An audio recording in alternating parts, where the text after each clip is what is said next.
My name is Alex Johnson. I operate a media publication called FinTech Takes.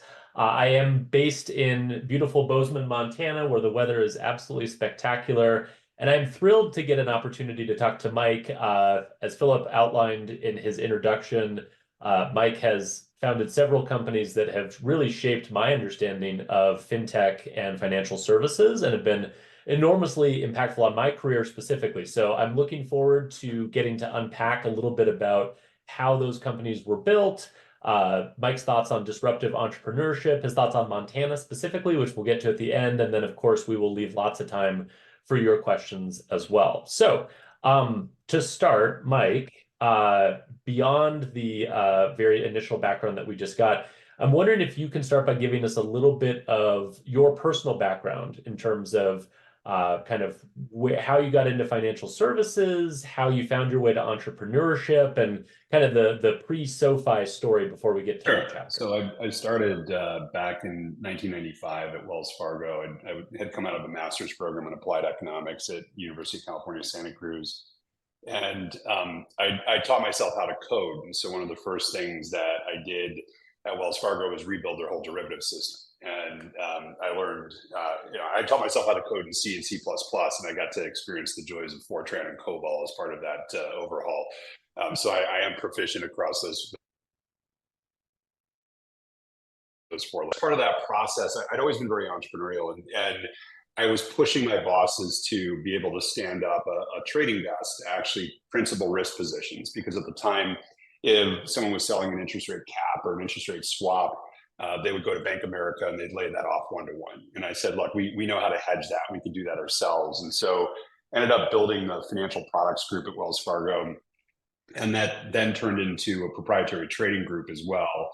And when Norwest bought Wells Fargo in 1998, Dick Kovacevic basically gave us a very large risk limit and said, just don't blow up the bank. And so we got to trade across anything that we wanted.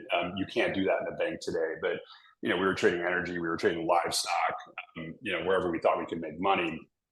And one of the things that we figured out was the convexity adjustment of interest rate futures, which at the time wasn't well understood.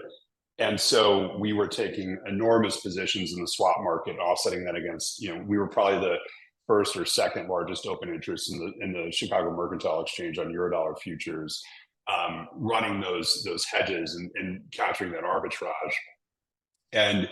But at the time, I was thinking a lot about finance, and I was thinking a lot about alternative ways to look at financial services. And in the late 90s, we were going through the dot-com boom. And I remember sitting down with my boss at the time at Wells, and he said, anyone with half a brain would go do a startup. And I said, well, I have half a brain, so I should go do a startup. And so I left and started my first technology company, which was called Finiplex, which was wealth management technology, really around data aggregation.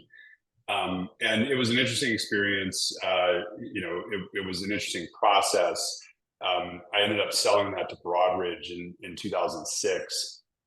And starting a hedge fund. And I went from I don't want to manage hundreds of people anymore. I want to just focus on going back to trading, and ran a hedge fund called Cabazon. And fortunately, a couple of interesting things happened at Cabazon. One is we were on the right side of a lot of the mortgage fiasco, and so we'd made some very good trades and positioned ourselves very well in that regard. But I was watching someone named Chris Larson, and I knew Chris from my early startup. He had started a company called eLoan, and I'd gotten to know Chris through that process. And he had started a company called Prosper, which was the first peer-to-peer lender. And I had a huge resonance with this idea of disintermediating capital. So basically connecting sources and uses directly. So why do we have to go through the mechanism where you put your deposit in a bank and the bank takes that deposit and lends it out? Why can't you just lend it out? And that's what Chris was doing. And I was very enamored by the idea. And so in 2010, we'd traded through the crisis. We'd done very well, but it was very, very stressful. And in particular, the amount of counterparty risk you had through that crisis. And I said, look, I want to take a step back and kind of think about what I want to do. And there was an opportunity to go down to Stanford and do a fellowship for a year at the Graduate School of Business. And so I went down and fortunately met my co-founders at SoFi, and we were talking about this idea of disintermediation of capital. And we were looking for an area to do it. And I said, well, one of the great areas to do this is in student lending, because nobody was refinancing student loans, and student loans weren't created equally. And so my idea was you should be able to attract affinity capital, so alumni of a particular school, to put capital up to refinance loans for students of that school and deliver an economic benefit to them. And there was a whole social contract or social consideration that you would have as well in terms of mentorship, job placement, etc. We felt the performance would be very strong because you wouldn't want to default into your community. And so I reached out to Chris and said, hey, Chris, I'm thinking about starting this company, and this is what we want to do. And he's like, that's a horrible idea. It will never work. You should come up with a better idea. And so fortunately we stuck with it. And we started SoFi, and it was a really interesting experience, and we can dive more into that. But the other dynamic, tying back to Chris, is when I started Figure, I did the same thing. I reached out to him and said, I'm starting Figure. I think there's this huge opportunity for transformation in blockchain and marketplaces. And he said, that's a horrible idea. You shouldn't do it. And he's going to go up in flames. So I didn't ask Chris about Figure Markets because I know what he would tell me when I started that one. But he's batting 1,000 on telling me not to do things that have worked out pretty well. Well, you got to find those people in life who you can at least count on to be a good signal one way or the other. That was amazing, and I want to hone in on SoFi specifically because one of the things you mentioned at the time with Prosper, with Lending Club, with SoFi, the initial vision was disintermediating capital, as you said, and connecting investors directly with borrowers and using the internet to essentially facilitate that exchange. In the case of SoFi, there's kind of a university community alumni network component to that as well. That evolved as a model over the 2010s and did eventually become something where it wasn't necessarily P2P lending, but did evolve into more sort of institutional based lending. You obviously had a front seat to that evolution. Can you sort of describe how that happened and sort of what you learned along the way there? Yeah, I got a good indication of this early on. So one of the first things we did at Stanford, we just set up a Stanford loan pool, and I think we raised $5 or $10 million from alumni, and we're refinancing MBA student loans. Yeah. And we held a social mixer. And what was interesting to me was all the investors showed up and none of the borrowers showed up. And which is sort of the opposite of what I would have anticipated happening. And it's because the students had so much access to network, alumni network and community and so forth, that there wasn't a huge value prop of being able to go to yet another mixer. And also there's sort of an awkwardness of meeting the people who lent you money. But also the more relevant thing was, we were trying to scale this out pretty aggressively. And it was clear that the demand for the loans significantly outstripped the supply of capital. Mm-hmm. And if you'll humor me, I'll go on a little story about SoftBank really quick and how this was intended to solve my problem. So I had a couple of investors. One was a guy named Joe Chen, who was the CEO of RenRen, and Joe was backed by Masa at SoftBank. And we were talking about the insatiable demand we had for loans, and that we didn't have enough capital. And Joe said, well, Mike, we should go to Japan and raise some real money for this. And I said, okay, and the idea had been, well, we'll use the balance sheet to sort of bridge into, longer term peer-to-peer distribution. Yeah. And so we went to Japan. We had 3 meetings, and Joe and I didn't really talk or coordinate anything. The first meeting we went to SBI, and we sat in a room, and I went through the pitch and the presentation and finished, and they said, well, how much do you want? And Joe and I never socialized this. So this is a startup. It's less than a year old. We're just starting to get real loan demand. And I said, $15 million, which I thought was an outrageous number to ask for. And Joe kicked me under the table and gave me this very, very unhappy look. And we laughed, and he's like, Mike, we're in Japan to get big money, not $15 million. and I was kind of a little bit shell shocked at that. And I'm like, okay. So we went to So the next meeting, we went to see Rakuten, and so Mickey Tanasan is the CEO of Rakuten. Mickey's an investor and figure today. And we sat in this very nice office. And the nice thing about in Japan is when you go see the CEOs, they all have books about themselves. So they give you the book that's been written about themselves. Yeah. I had no such book, nor do I still have a book. But and we sat down and we talked, and he said, "Well, how much money do you want?" And I looked at Joe and I looked at Mikitana-san and I said, $50 million. And Joe gave me, again, this look of discouragement and unhappiness. And I'm like, well, I did this for $50 million with a startup. I raised money at a $4 million valuation, a few months ago. Yeah. And he said, okay, we'll look at it. We'll consider it. So then we went to the SoftBank meeting, and which was a really interesting conversation. And we sat down with Masa, and I was probably 5 minutes of the discussion explaining what we do. And he was like, stop, I've heard enough. And I thought he was going to say, get the hell out. Sure. And he said, how much money do you want? And I said, $100 million. And he said, I'll give you $100 million, but I want 40% of the company. And I said, oh, no, that's a horrible deal. I would never do that. And meanwhile, I'm thinking that's a great deal. Sure. Because we just raised money of $4 million, and he just gave me, effectively a $250 million valuation. And but we ended up agreeing to a deal, and so my expectation was I had, and then Joe came in with Renner and said, we'll come in for $75 million on top of that. So we actually had a commitment for $175 million. And I came back to my team and I said, hey, just turn on the lending. We have $175 million coming in, like open the spigot, let's go. And we had this screen that would show as people were applying, and it would blink yellow every time someone got approved for a loan, and and it would blink periodically, and it started blinking more frequently. And the days turned into weeks, and we didn't have any money. And I started getting very nervous and very concerned. And I was flying back from New York one night, and it was very late. And my plane I got in at 2 or 3 o'clock in the morning in San Francisco, and I go to my car and it had a flat tire, and my jack didn't work. I had to borrow a jack from a cabbie, like all these like horrible things. And so, and Joe had sent me a note when I was on the plane that said, I need to talk to you urgent about SoftBank. And I'm like, this doesn't sound good. So, I sat in my car, I'm covered in sweat and grease, changed the tire, I borrowed a jack from a cab. And I called him. He's like, Mike, I got good news and bad news. And I said, well, what's the news? He's like, well, the bad news is SoftBank's out. Like, but the good news is we're still in for $75 million. And I was like, huh, okay. Like, but you're a public company, so like, how do you give me $75 million? Like, don't worry about it. And I was like, I'm worrying about it.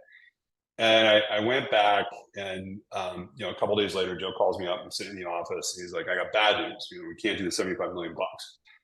And I'm watching this screen blink. And so there's this issue that if you pull someone's credit and commit to refinance their student loan, it's actually a criminal liability to not fund the loan. And so I'm watching this screen blink over and over and over again, faster and faster. And all I can see is it saying prison, prison, prison. I'm like, oh man. And I had about $60 million of funding I had to deliver into. And, and I was like, all right, well, I'm going to, borrow from my hedge fund. I'll take a loan. I'm going to be on the front page of Deal Breaker, like all this bad stuff that shouldn't happen. But we ended up getting the capital. We ended up for $15 million for us. And then we were able to raise, Red ended up coming in for $50 million instead of the 75, and DCM came in. And it was a really interesting example. And I tell a lot of entrepreneurs this story because, when you look at an entrepreneur, you're looking at what they want you to see in terms of point A to point B, right? I dropped the press release on the seed round, and then I dropped the press release on Series A or Series B or whatever the case might be. And you're like, oh, wow, look at that trajectory. And what you don't realize is the path between those points entail multiple near-death experiences every time, no matter how late you are in the stage of the process. And that was a circumstance where SoFi nearly never happened because we nearly imploded after having committed to $60-some million of loans and not being able to fund them. And so and then we had many more near-death experiences after that, but that was one of the early ones. That's amazing. I mean, the blinking yellow light being jail is something I'll definitely remember. I mean, and I'm glad you shared that because a lot of to your point, the sort of hidden journey of entrepreneurship is doing stuff that doesn't work until you figure out how to make it work. It's doing things that are non-obvious. I want to skip forward a little bit to Figure because I think the other chapter here that is really interesting is you guys have been working now for what, 6 years has it been? I think 2018. 6 years. Yeah, And 6 years. you've been building, from my perspective as someone who covers this space, relatively quietly, heads down, and you have a vision, I think, for what you want to build. But give us the kind of story on Figure, the opportunity you saw, and kind of how you've been attacking that. Yeah, sure. So the genesis of Figure is, I had an aha moment with blockchain in late 17, early 18. And I'd always paid lip service to Bitcoin because, I was a FinTech executive and it was supposed to be cool. And, I got to talk about Bitcoin and blockchain. And I'd talk about, title's a great use case for blockchain. And it turns out it's a horrible use case. But I said it was a great use case because that's what everyone else said. I didn't really understand the tech. And the aha moment for me was when I realized the two fundamental things that blockchain does, which is it allows you to displace trust with truth, and it allows you to transact bilaterally without counterparty risk. And when we think about financial services, all financial services is intermediated markets, right? So when I swipe my debit card, there's 5 parties that sit in between the buyer and seller. When I trade my stock, there's 7 parties that sit in between the buyer and seller. You can distill that down to just buyer and seller. You can disintermediate trillions of dollars of market capitalization. And we saw this opportunity and said, look, we want to bring a tangible use case to the market. Let's talk about securitizations. We've done a lot of securitization at SoFi as we needed that capital market because the alumni base wasn't sufficient for the volumes. And I went to a bunch of banks and said, I think you can originate, aggregate, and securitize assets and save 85 basis points. And they said, this is really interesting, Mike. We're fascinated. We'd love to lean in. We'd like to be the 10th bank to do a securitization on blockchain. And, so I was like, all right, well, where am I going to get the first 9? And so I said, well, we'll just do it ourselves. We'll start originating assets on blockchain. And so we started originating, and in thinking about originating assets, I wanted to pick the greenest field possible because I didn't want to fight with the SoFis and the lending clubs of the world in the personal loan space, for example, while I'm concurrently trying to get this technology adopted, because there's always a barrier of friction on initial technology. And so we picked HELOCs. And the reason we picked home equity line of credit was one of the things that I constantly face with the capital markets at SoFi when I'd sell personal loans is the buyers would say, I don't get this borrower. They're prime, they own a home, it's 65% loan to value. Why don't they take a second? And we'd say, because it takes 45 days and a lot of pain. And that's not what you want to sign up for. And there's a little bit of a non sequitur, but tying into this, one of the interesting things I learned about SoFi, and this is a great rational economics story, is people have a completely irrational perspective of the value of their time. And Right. What I mean by that is, if you didn't want to spend 20 minutes to save $5,000 refinancing your student loan, and that was sort of the threshold. It was a $5,000 savings to get someone to invest the 20 minutes to do that. Nobody's making $15,000 an hour, but they're not going to do it unless they perceive the savings as being that large. And so it's the same thing around time, that if it's a long process, it introduces a huge amount of friction. And so we figured out how to do a HELOC in 5 minutes. And this was pretty revolutionary, and it allowed us to originate a lot of assets. And we went to the buy side and said, hey, do you want to buy these assets? And everyone said, yeah, I love these assets. They look great. The coupon's really high and it's backed by a home. It looks way better than a personal loan. And say, all right, but you got to buy them on blockchain. And they'd be like, oh, I don't want to do that. Like, I don't know. That sounds scary. Like, there's Bitcoin involved and, blah, blah, blah. And I'm like, no, there's no Bitcoin. And so we use it as a forcing function to get the buy side to actually lean in and start using the asset. And then we use that to get the sell side to come in and finance them on blockchain. And that was the initial flywheel. And then people realized, hey, blockchain is actually really good. It introduces transparency and efficiency and certainty that we didn't have in a traditional marketplace. And what we were able to do is kind of start as a direct-to-consumer platform, and then very quickly evolved to B2B2C, where we let other people use the technology to originate assets on blockchain. We have over 90 partners now that do that. And this morning was the first time we became very transparent about what our objectives are. We dropped a press release that we did a multi-buyer, multi-seller marketplace transaction on blockchain and whole loans. And it sets the precedent for us standing up the equivalent of what Fannie and Freddie do for conforming mortgages, but for non-conforming credit assets. And the blockchain ended up playing a pivotal role in this because, as an example, every securitization since 2008, 100% of the loans are audited. It costs $500 a loan, every mortgage securitization. In our mortgage deals, because of the way we use blockchain, only 20% of the loans are audited, and it's $100 a loan. And we think that's going to go to 0 and 0 this year. But there's real actual dollar savings that are coming out of the technology. And that's allowing us to create a competitive ecosystem and an alternative ecosystem to what Fannie and Freddie have. And so, on the surface, the business is a bit of a juggernaut from a lending standpoint. It's, it'll do over 450 million of revenue this year and make well over $100 million. And it's on a path to go public, which we can talk about separately. But what it's really trying to do is build a disruptive marketplace.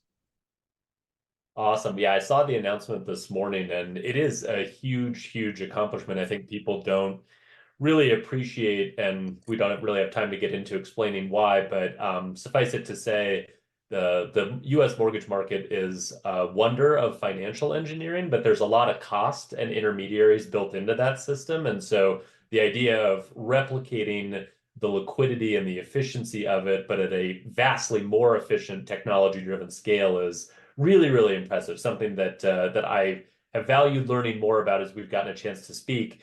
I want to ask you a slightly different question, though, about just general sort of disruptive entrepreneurship. And it ties back to both SoFi as well as with Figure. I mean, you were in FinTech well before FinTech became a very popular area of investment, of entrepreneurship, before it became a term at all. You then obviously grew SoFi, near-death experiences, massive growth, the whole experience. As FinTech is coming up and becoming much more hot, and I'm sure you're getting invitations to be interviewed on TV and all of these kind of great, very cool things. Then you get into crypto and blockchain, and as you describe, you sort of were kind of early to it from a blockchain perspective, if not Bitcoin. You have then been quietly building this thing as crypto's gone up, as crypto's gone down. And I guess the thing I'm curious about is how do you separate sort of identifying the right problem to solve and the right technology to solve it from the hype and the sort of noise around this stuff? Because I do see a lot of entrepreneurs fall into the trap of, well, FinTech is hot, so I want to build something in FinTech, or crypto is going up, so I want to build something in crypto. And they sort of start there and work backwards into trying to find a problem. But like, what's your advice for entrepreneurs on that front? Yeah, boy, that's such a rich, multi-layered question, and I'll try to give a bunch of different responses to it. But it's the salient question. I mean, look, the initial starting point you have to have is, as an entrepreneur, you need to be obtuse enough not to listen to everyone telling you can't do something, but practical enough that you're not trying to build a flying car. And I'm not discouraging anyone from building flying cars. I think that would be a great invention, but that's a heavy lift. And so you start with that point, and all I was told all the way along with SoFi was, you can't do this. You can't refinance student loans. You can't open up a capital market for it. You can't build a multi-product cross-sell infrastructure on this. All I was told with Figure, you can't sell loans on the blockchain. You can't warehouse them on the blockchain. You can't securitize them on the blockchain. And I got a lot of blockchain's a solution looking for a problem. And I said, I don't understand why you say that. Here's a tangible use case that demonstrates real economic value. And what you need to be focused on is both the long-term sustainable trade. And the long-term sustainable trade wasn't pumping a bunch of ICO tokens in Figure and driving the price up and then selling them. It was building an actual business that was going to survive. The issue is the investor base is extremely fickle. And so you need that business as quickly as possible to get to a point of self-sustainability. And so when we were building out Figure, and as we did with SoFi, we got to profitability very quickly. And we did that because if you are profitable, you are no longer beholden on the capital markets to get capital into the business to keep it going. You can hit the market when it's opportunistic to do it, and when it's not, you don't need to. And you need to avoid the temptation of the trade for the business, right? So, some of my capital markets team earlier on, for example, said, boy, this HELOC business is just white hot. Why don't we just be a HELOC company and not worry about all this blockchain stuff? And I'm like, because that's a trade. That trade will go away when rates come back down, cash out refi comes back. And we need sustainable product to diversify that rate risk. And what we're really building is market infrastructure. That's what we need to lean in on. And it's the same thing on the figure side as it related to crypto. My investors were like, gee, Mike, BlockFi is doing a phenomenal job, and why don't you look like BlockFi? And BlockFi went bankrupt a year later, right? It's because they didn't have a sustainable model in there. And I'm not being overly critical of them. It's just it wasn't sustainable in what they were doing. And so my advice is you want people telling you can't do something, but you need a practical way to execute to what you want to do. You want to think about the long game in terms of building real enterprise value and sustainability. But the best way to get there is tactically on the near term, get profitable as fast as you can, right? Because what you don't want to do is be at the whims of the capital markets, because they're very, very fickle. And sometimes everyone loves FinTech, sometimes everyone hates it. Sometimes people love blockchain, sometimes they hate it. All I have to do is look at the price of Bitcoin. I can tell you how much people like blockchain or not on a given day. So it's you want to immunize that vulnerability or susceptibility to the business. As an entrepreneur, your key focus is taking external risks and making them internal risk, right? You don't want to have to rely on other people. Like I had to rely on other people to want to originate assets on blockchain. I said, well, I don't want to do that. I'll do it myself, right? And like bringing that into something you can execute against is a much better position and creates much more enterprise value, because investors don't want exogenous risk. They don't want, if the government does X, Y, Z, you're out of business, or whatever the case might be. They want to know it's in your control, because they're making bet on your ability to execute, not necessarily on macro factors that they can't control or count on. So building on that, one additional question that I was really curious about, and then I want to quickly circle back to Montana and get your perspective on the state that we're talking about scaling, because I know you have thoughts on that as well. But just on the external risks, how does that overlap with like the problems that you pick, or the spaces that you look to attack when you're working in a highly regulated industry? Because one of the things that I think is difficult about financial services specifically is it's very challenging to bring all of those risks internally, because regulation and compliance risk is always something that's going to sit externally. So how do you think about that risk specifically? Yeah, I mean, I think the way I look at regulatory risk is I look at it actually as a competitive moat. So, Figure has over 200 licenses, and I don't say this to boast that, we have over 200 licenses. It's actually miserable having over 200 licenses. Right. But the fact that we have them, money transmission licenses, alternative trading systems, transfer agents, registered investment advisors, lending and servicing licenses, it creates a significant moat and ties into that long game mentality, right? Which is, if you know that it's going to take you 2 years to get a New York DFS mortgage license, and you're like, that's too long, I don't want to do it. Well, the reality is 2 years goes by in an entrepreneur's time like that. And so, playing to the long game and building out licensing infrastructure actually creates a moat, especially as new entrants come into the market. They don't have that infrastructure, and you can use that as a defensive position. That makes sense. Well, let's wrap up by talking quickly about Montana. I have joked with folks in the fintech ecosystem that Montana is a secret fintech hub that no one really realizes, but it is in fact true. And one of the reasons that I initially started to feel that way was beyond my own personal experiences being a native in Montana and starting my technology career in fintech, was there were these pockets of fintech resources and talent that were starting to be cultivated in Montana. And one of the early examples actually that I found was SoFi, which had an engineering presence, mostly I think originally based out of Helena, and then kind of expanding from there. So you have had a connection to Montana for a while through the various businesses that you've worked in. I know you still do with Figure, but What's your sort of take on Montana as a sort of resource for tech talent and just sort of the future of what that looks like? Yeah, and our initial presence in Montana came through June, and Juno, who runs all of our product and technology, and she'd been working with actually a state agency that did student loan servicing that had excess technical capacity, and she'd had contracted out some of that technical capacity to help on some of her stuff.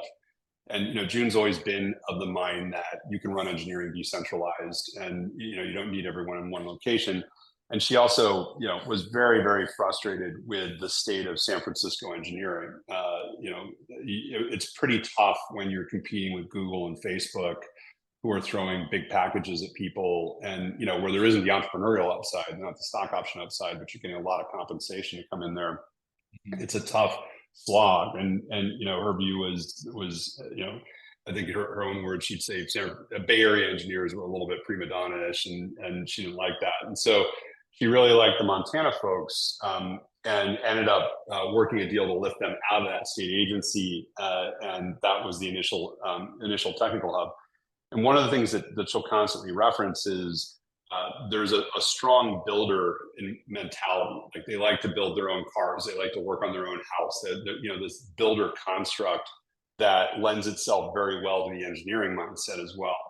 And her ability to pull in really good talent and retain that talent. And there was a point in time she was actually working with Montana State to help with some of the curriculum in terms of, hey, here's what I need people to know when they come out to employ them, and get them into the right slots at SoFi and then later at Figure.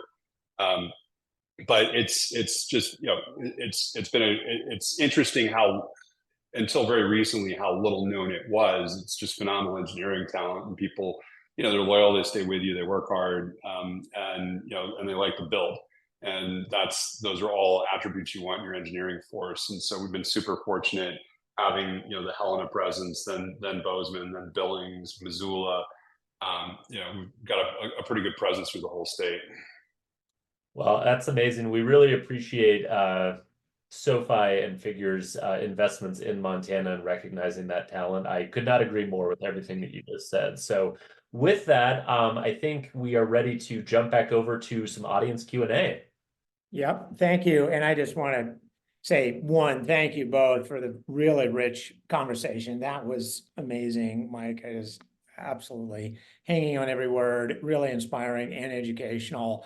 And I'll echo what Alex said. Thank you very much for your presence in Montana, and not only the jobs created here and everything, but the inspiration and the example that sets is really confidence building, I think, for a lot of our businesses here.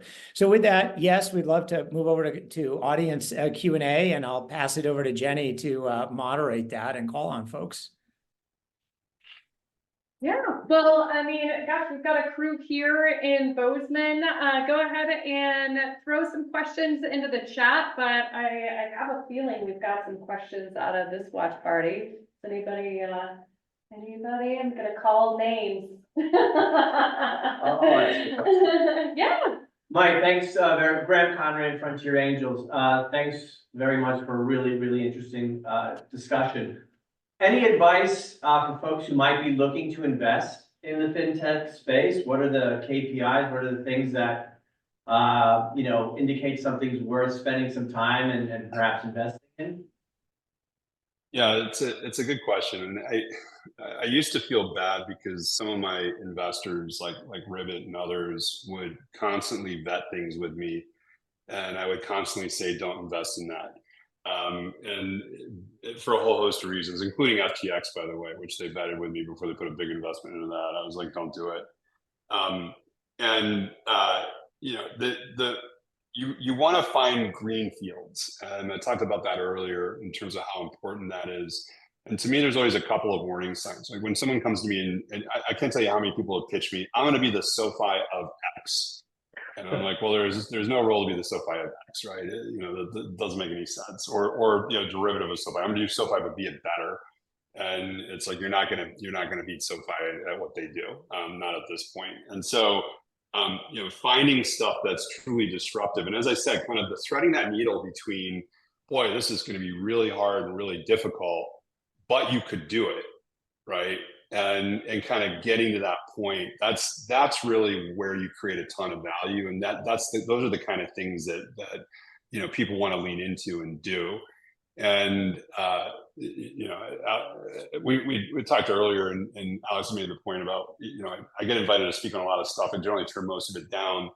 I get invited to either invest or be on a lot of boards. I turn all those down too, because I'm so myopically focused on Figure, right? That's all I care about, and that's what I'm trying to build out. But when I do have time to impart some of my experience to folks, it really is around that idea of you've got to thread that needle to something that's very hard, that has a huge amount of upside, but there's a path to get it done. And then what you're really doing is you're betting on the team. Can they get it done? Understanding that whatever it is they think they're going to do, they're probably going to pivot 5, 6, 7 times in terms of, I always view the entrepreneurial path like a pachinko ball, that you start here, you're going to get here, but you have no idea what the path is to get to it. And that's why the team is so important, because a good team will figure it out. Right, they'll figure out that, hey, we thought we were going to do this, but really the bigger opportunity is here, and we can easily pivot into that. And you're betting on their ability to execute, not necessarily on the construct of the market per se. And so early stage startups, your financial models don't matter. No one pays attention to them because nobody knows. Your TAM matters to some extent, but the expectation is you're going to end up pivoting into something that's probably different than what you originally started into. But the team is really important, right? The ability for that team to just lean in and execute, and that's what you want to put your money behind. And obviously, I'm saying this not as you're. It sounds like you're an investor, and you're a lot smarter about this than I am. But from my view as an entrepreneur, that's how I look at it. Great, thanks.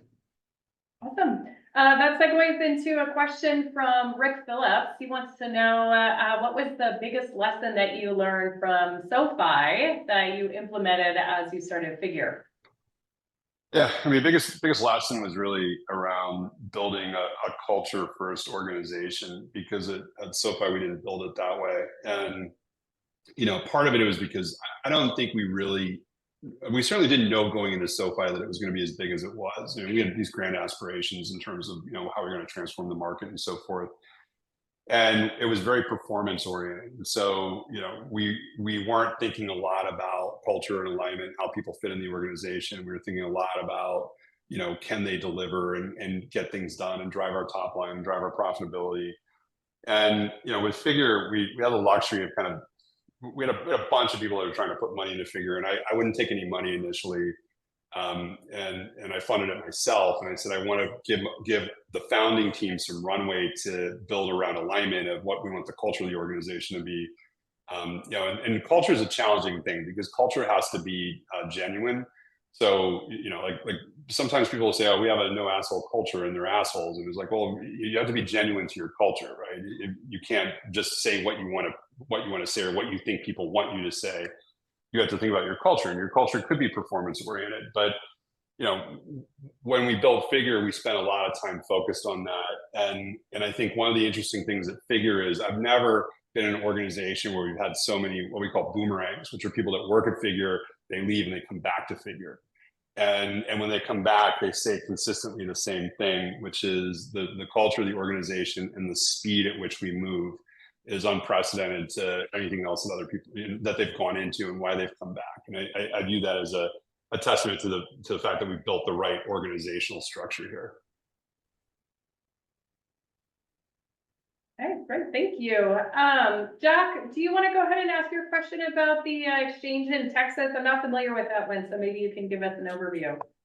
Yeah, well, I certainly can't give a very good overview. I just know enough to know that there is a a new exchange, national exchange, being started in Texas, and with Figure Markets, I would assume that as they launch, they're going to be more efficient and lean in more to the technology. So is that good, or is that a new competitor?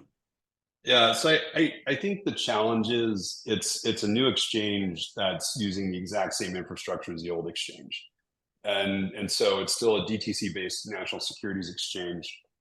And let me peel it back a little bit and talk about what blockchain disruption means for exchanges. So generally, if you think about the U.S. exchanges today, DTC holds all the securities. So whatever share of XYZ it's held at DTC, you're trading the representation of that security in the NYSE or the NASDAQ, and then at the end of the day, you net that to DTC, and they update the ownership records and say, okay, now, and generally not in your name, in your broker's name, right? Now Schwab owns this instead of Robinhood or TD or what have you.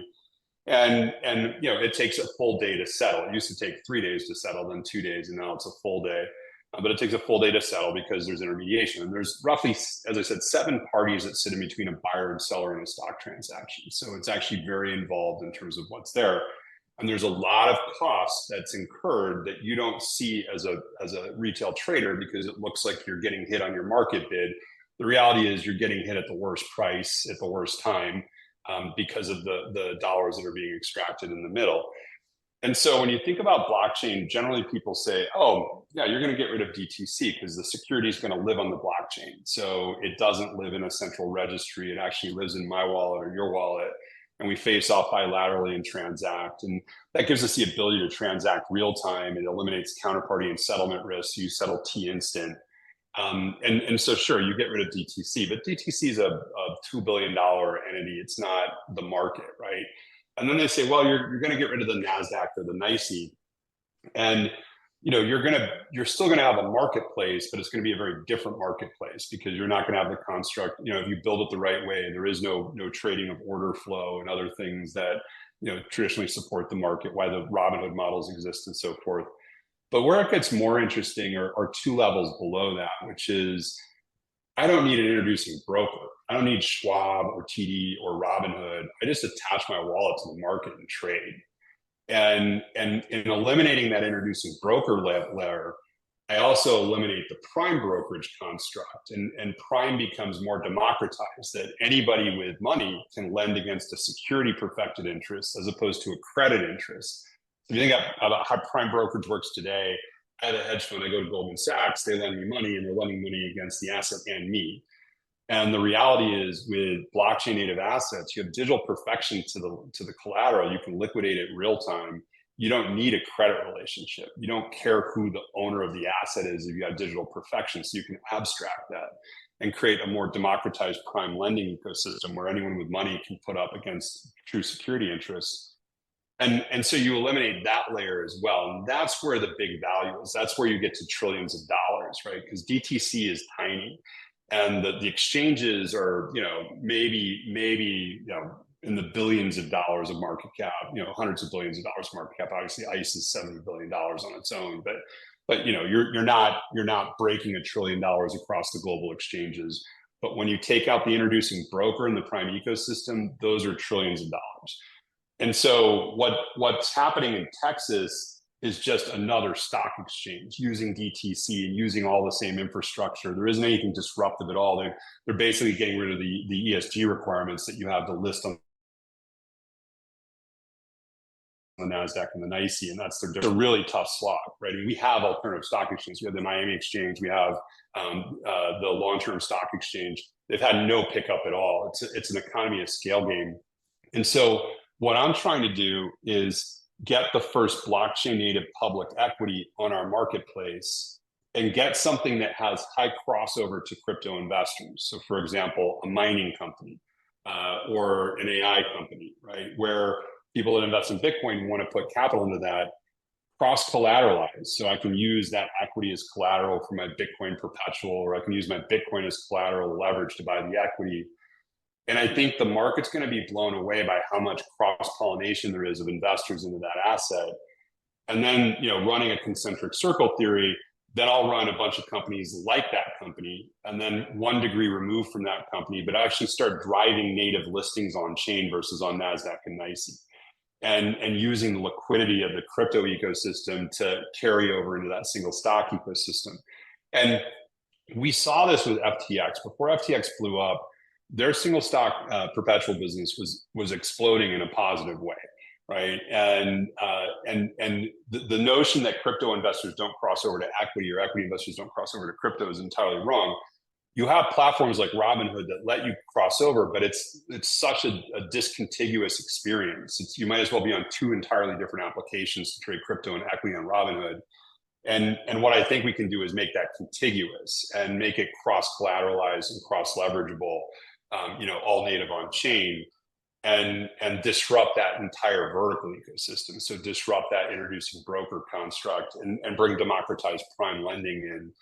And that's where the big opportunity is. And so I view Texas as a little bit of a red herring, in that, the crypto community really glommed onto it initially. And a lot of them came to me and said, Mike, are you part of this? Are you going to, blah, blah, blah. And I was like, it's just another exchange. Like, it's not doing anything better. Right. Great. Thanks. Yeah. Great. Very interesting take on that. Okay, so now I know Karsten wants to know a little bit more about like how you think about building out a teams, particularly since you've been historically so disruptive. So do you think of it as like very engineering heavy, very engineering focused first, or do you build out functional roles of business? Can you tell us a little bit more on that front? So my philosophy is you want to be an engineering-led organization, and you want your engineers. You want a special kind of engineers. I remember my first company. We were building something as it related to the wealth management platform, and it got delivered. And I went to use it, and it took like 15 minutes to process a simple transaction. I went to the engineers. I'm like, "What the hell is wrong with this?" And they're like, "Well, you didn't say it needed to be fast." And I'm like, okay, well, you kind of have to be a little bit pragmatic about that. And some engineers have a really hard time with ambiguity. We run an 80% rule, which is we ship it. It's never perfect when we ship it. We expect there to be issues and problems, and we iterate pretty quickly on how people use it. And I have this aversion to people who ever run focus groups, because I go back to Henry Ford saying, if I asked people what they wanted, they'd say faster horses. Like, you don't know until you put it in front of people and they react to it. And to do that, you want really fast engineering cycles to be able to drop product out there, even when it's not all the way done, and see how people engage and use and build off of that. And I think when you get a team like that, it's a huge comparative advantage, right? The engineering is something that's cursed by perfection. So you want to be, good enough to ship, and comfortable with that ambiguity, and just a very and practical enough in understanding the business and the objective. So I'm much more oriented towards more engineers, less product managers and SMEs, and I drive a lot of the product. So when we built SoFi, I sat down and went through, here's how I want the user experience to be. When we built Figure, I did the same thing. Like I went through, and I get the engineers to go and apply for loans, and I get them now to go and start trading Bitcoin on the exchange. And I'm like, tell me what you thought when you got to this point, right? It doesn't make any sense, or there's issues here. And so I think a lot about empathetic design, use case driven design, that you're not building to a spec, you're building to a use case. I hear about Figure Markets, I go to the website, I sign up for the exchange, I ACH money in, and I trade. So what is that experience like for me, right? What are we building into to make that experience great versus, lots of friction or convoluted processes and so forth. And so, but we're definitely an engineering-led organization. And, if you look at Figure Markets, I think we have probably, 80 to 100 people, and we have like 60 to 80 engineers. Yeah. Fascinating. I love that 80% rule. So with that, how are you thinking then about implementing AI into Figure? Is it a productivity gain, or is it more of an uplift to the product function? Yeah, I mean, it's overblown, in terms of its disruptive capability. We use it for chat. We're going to start using it for voice. It's pretty good at that, which is rudimentary stuff. It doesn't. A lot of people try to use it for underwriting. It's not really that much better than just recursive regressive training on underwriting, because it's always looking backwards. Upstart experienced this when we went through that last credit blip, that they had a model that they thought was hugely differentiated and forward looking, and it turned out it wasn't. And so, you know, you need to be pragmatic about it. My overall philosophical view on AI is that there's two buckets. There's neural networks and there's genetic algorithms. And neural networks, from my perspective, and you know, AI experts on here can disagree with me, are really just regression training more than anything else. And you know, recursive intelligent regression training, and that has limitations on what it can do. Genetic algorithms are different in that, you know, a genetic algorithm is designed to propagate something, right? Its existence, its algorithm, whatever it might be. And those are actually pretty scary. You know, that's sort of the Skynet scenario that comes out of GAs versus, you know, like the chatbot that comes out of a neural network. And so, you know, I do think there's a danger to it. I think, you know, if you read the book Superintelligence, it's a, you know, pretty interesting, eye-opening construct as to what the danger could be. And, you know, we need to be pragmatic about that, but it's, you know, it's going to be one of those things that a lot of venture money has gone into it. I don't think a lot of venture money will come out of it on the first iteration, right? And, you know, and the reality is if it actually really lives up to its opportunity to what it could be, then as I said, we're all going to be enslaved to the matrix at that point. So it's sort of be careful what you wish for. Okay, scary take on it, but I very much appreciate it. I think we're all gonna go read Superintelligence now. I think we maybe have time for one quick question if anyone has a burning question while we have Mike and Alex with us. Okay, I don't see any hands raised, so I think that we'll just thank you. How about everybody unmute themselves and let's give Alex and Mike a round of applause.